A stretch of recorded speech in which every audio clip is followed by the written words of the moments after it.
সেনাবাহিনীকে তাদের এখনকার আইন শৃঙ্খলা রক্ষার দায়িত্ব থেকে সরিয়ে নিতে হবে, তাদেরকে ক্যান্টনমেন্টে নিয়ে যেতে হবে। এই আলাপটা বেশ কিছুদিন হলো শুরু হয়েছে। তখনই এটা নিয়ে কথা বলেছে এবং আমি অনুমান করে বলছিলাম যে এই আলাপটা আরও অনেকে মাঠে আনবেন, এমনকি পরিস্থিতি তৈরি করার চেষ্টা করা হবে। সম্প্রতি সাবেক সেনাপ্রধান ইকবাল করিম ভূঁইয়া বেশ দীর্ঘ একটা ফেসবুক স্ট্যাটাসে এই একই দাবি করেছেন, যুক্তিও দেওয়ার চেষ্টা করেছেন। যুক্তির মাধ্যমে তিনি বলছেন দ্রুতই সেনাবাহিনীকে ব্যারাকে ফিরিয়ে নেওয়া দরকার। এটা কেন হতে পারে সেটা নিয়ে কথা বলেছে, আবারও একটু বলতে চাই, কিন্তু এই ভদ্রলোক সম্পর্কে একটু বলবো। তাকে নিয়ে একটা দীর্ঘ ভিডিও করেছিলাম, মানে বিরাট নীতিকথা কপচান এখন তিনি, অথচ তিনি শেখ হাসিনার অধীনে সেনাপ্রধান ছিলেন এবং শেষ পর্যন্ত চাকরি শান্তি মতো শেষ করেছিলেন। এটা সবচেয়ে জরুরি ব্যাপার। এবং 2014 সালের যে একতরফা নির্বাচন হলো এবং দেশব্যাপী যে অকল্পনীয় রকম আন্দোলন এবং নৈরাজ্য হলো, তখন উনি চুপ করে শেখ হাসিনাকে সার্ভ করেছিলেন। ইয়াস, এখন নীতি কপচান বিরাট বিরাট। তখনই এই নীতি কপচারও নিয়ে তখন কথা বলেছিলাম। নট অনলি দ্যাট, আমি দেখিয়েছিলাম তিনি একটা কুইক রেন্টাল বিদ্যুৎ কেন্দ্রেরও পার্ট হয়েছিলেন, অ্যাপ্লাই করেছিলেন, এটা অনুমোদনও হয়েছিল। পরে উনি একটা দাবি করছেন যে তিনি অনুমোদন শেষ পর্যন্ত পান নাই, কিছু জমি কেনা হয়েছিল, ব্লা ব্লা ব্লা, ব্যবসা যে কেউ করতে পারে। মানে উনি আমাদের স্টুপিড ঠাওরান জনাব ইকবাল করিম ভূঁইয়া। মানে শেখ হাসিনার কাছে কুইক রেন্টাল বা রেন্টাল বিদ্যুৎ কেন্দ্র অ্যাপ্লাই কে করতে পারে সেটা আমরা জানি না। মানে অ্যাপ্লাই করার সাহস, ন্যূনতম স্বপ্ন, ন্যূনতম আকাঙ্ক্ষা যেটা দেওয়া হবে, এটা কাদের হয় আমরা বুঝি না। শেখ হাসিনার আপাদমস্তক চাটুকার ছাড়া কেউ এগুলো পায় না। সুতরাং ইকবাল করিম ভূঁইয়া সেই পর্যায়ের মানুষ বলেই অ্যাপ্লিকেশনটা করেছেন। শেষ পর্যন্ত কেন এটা হয়নি ইজ এ ডিফারেন্ট ডিবেট, কিন্তু উনি নিজে অ্যাগ্রি করেন, উনি করেছেন এবং উনি ব্যবসা বাণিজ্য করতে চান।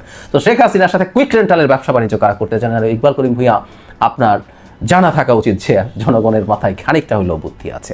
যাই হোক, আমি ওনাকে নিয়ে করা ভিডিওটা খুঁজে পেলে আমি মন্তব্য দিয়ে দেব। উনি যে যুক্তি দিয়েছে অবিলম্বে হেডলাইন এরকম সশস্ত্র বাহিনীকে ব্যারাকে ফেরাতে হবে, অনেকগুলো পয়েন্ট, অনেকগুলো যুক্তি, 9টা পয়েন্টে উনি লিখেছেন। তার মধ্যে বলছেন প্রশিক্ষণ ঠিকঠাক মতো হচ্ছে না। অনেকগুলো যুক্তি অ্যাপারেন্টলি সত্য, এটাও খুব ভুল না। এগুলো ইনফ্যাক্ট আমরাও বলছি, এগুলো বর্তমান সেনাপ্রধানও বলছেন। সেটা হচ্ছে প্র্যাকটিস যদি না করে তাহলে তাদের দক্ষতা কমে যাবে, উইচ ইজ ভেরি রাইট। এবং সেনাবাহিনীর যে কাজ, যে প্রশিক্ষণ, সেটা আর রাস্তায় এখন তারা যে কাজ করছেন একেবারেই ভিন্ন জিনিস, দুটো একই জিনিস না, একমত। তারপর উনি বলছেন এটাতে আমাদের ঝুঁকি আছে। উনি কতগুলো এক্সাম্পল দিয়ে দেখানোর চেষ্টা করছেন যে বিপ্লবের পর, বিপ্লবী পরিস্থিতি, ওনারা এটাকে বিপ্লব বলতে চান, যাই হোক ধরে নিলাম এটা সেটা, বিভিন্ন সময় দেখা গেছে অভ্যন্তরীণ অস্থিরতার রহত এবং তখন তারা বহিঃশত্রুর ক্ষেত্রে সমস্যা হয়েছে, বহিঃশত্রুর আক্রমণের ঝুঁকির মুখে থাকা, সেই কারণে এইরকম পরিস্থিতিটা হতে পারে এবং সেনাবাহিনী রেডি থাকা দরকার। এবং তিনি পরবর্তীতে বলছেন যে এই কর্তব্যের বাইরে যে অপব্যবহার হচ্ছে, অপব্যবহার শব্দটা ব্যবহার করছেন, অপব্যবহার আর সঠিক ব্যবহার না কথাটা সম্ভবত একই না। অপব্যবহার হচ্ছে আমি মনে করি না, এটা আমরা বলতে প্রস্তুত আছি। সঠিক ব্যবহার তারা অনেক ক্ষেত্রে হচ্ছে না, এখন যে দায়িত্ব পালন করছে এটা তাদের ব্যবহার করা না, এবং যুদ্ধ সক্ষমতা কমছে ইত্যাদি ইত্যাদি বলছেন। এবং বলছেন যে বাংলাদেশ একটা গুরুত্বপূর্ণ ভূরাজনৈতিক পরিস্থিতিতে আছে, এখানে ভূরাজনৈতিক দাবা খেলার সাথে সম্পৃক্ত এবং আমাদের সরকারের অনেকের খুবই ক্ষীণ দৃষ্টি, অজ্ঞতা ইত্যাদি ইত্যাদির জন্য এটা ঠিকঠাক মতো হচ্ছে না।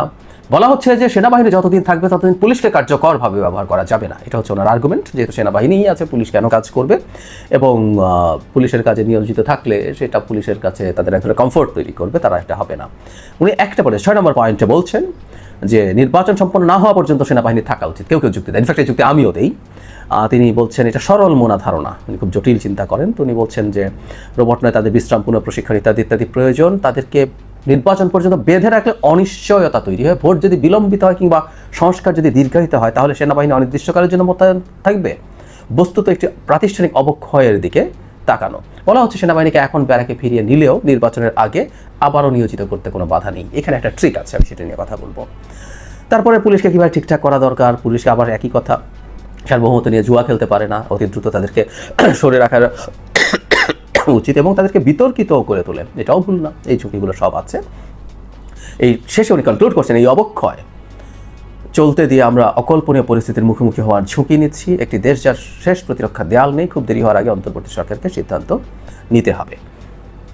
এখন এটাই হলো মূল আলোচনার জায়গা, সেটা হচ্ছে কিভাবে তারা মনে করছেন সেনাবাহিনীকে উইথড্র করতে হবে এবং সেটা উইথড্র করতে হবে পুলিশকে অ্যাক্টিভ করার স্বার্থেই। এবং আমাদের এখন তাহলে প্রশ্নগুলো হচ্ছে এইরকম যারা ইকবাল করিম ভূঁইয়া যেসব কথাবার্তা বলছেন এটা ভুল না, এটা আবারও বলছি, এগুলোর অ্যাপারেন্টলি সঠিক। কিন্তু ওই যে একটা কথা আছে না, যে একটা extra ordinary situation demands extra ordinary measures, এটা সবচেয়ে জরুরি কথা।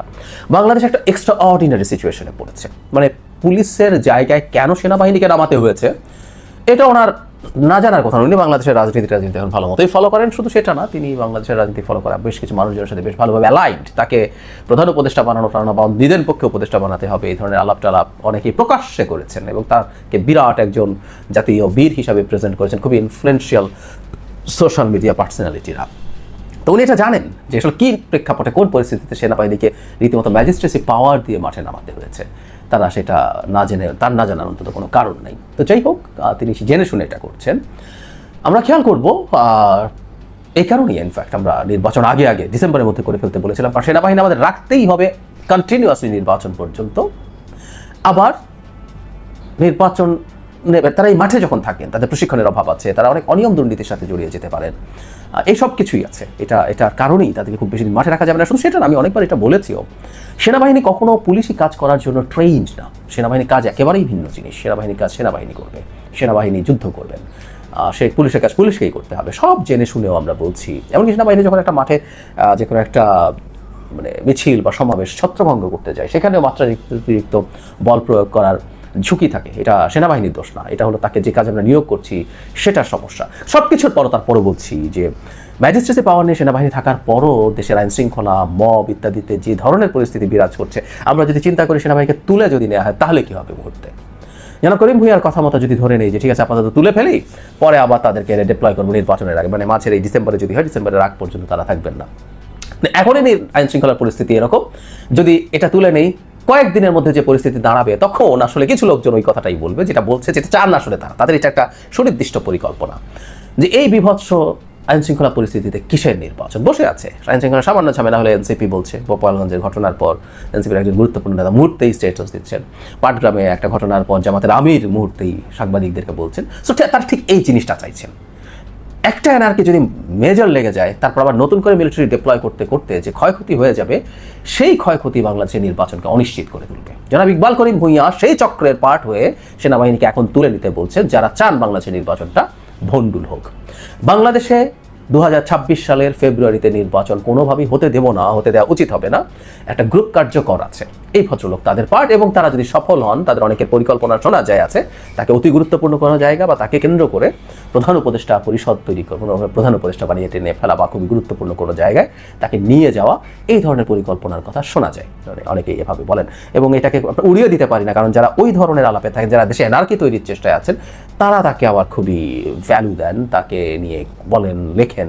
আবারও বলছি, যিনি শেখ হাসিনার দোসর ছিলেন এমন একজন মানুষকে বীর হিসাবে আমাদের সামনে প্রেজেন্ট করা হয়। উনি যেহেতু 14-15 সালের দিকে ছিলেন, তাই অনেকের মাথা থেকে সরে গেছে, সেই কারণে আনা হয়। আমি আবারও স্মরণ করিয়ে দিতে চাই, উনি কুইক রেন্টাল বিদ্যুৎ কেন্দ্রে অ্যাপ্লিকেশন করেছিলেন, প্রাথমিক অনুমোদন পেয়েছিলেন, শেষ পর্যন্ত হয়নি, যে ডিফারেন্ট ডিবেট।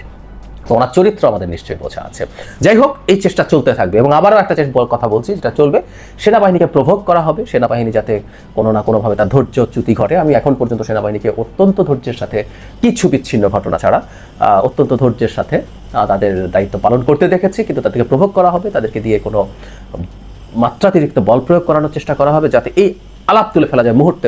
যে নুরুল হক নুরের উপরে হামলার পর, এটা অবশ্যই খুবই অন্যায় হয়েছে, সেনাবাহিনীর সদস্যও ছিলেন, কিন্তু মুহূর্তে বলা হলো সেনাবাহিনী তুলে নেওয়া, এরকম পরিস্থিতি তৈরি করা হবে যাতে এই আলাপটা জারি রাখা যায়। বাংলাদেশে আগামী নির্বাচনের আগে সেনাবাহিনী ব্যারাকে ফিরে যাবে না, নির্বাচন শেষ করে ক্ষমতা হস্তান্তরের পর ফিরে যাবে, এর বাইরে কোনো কিছু হবে না।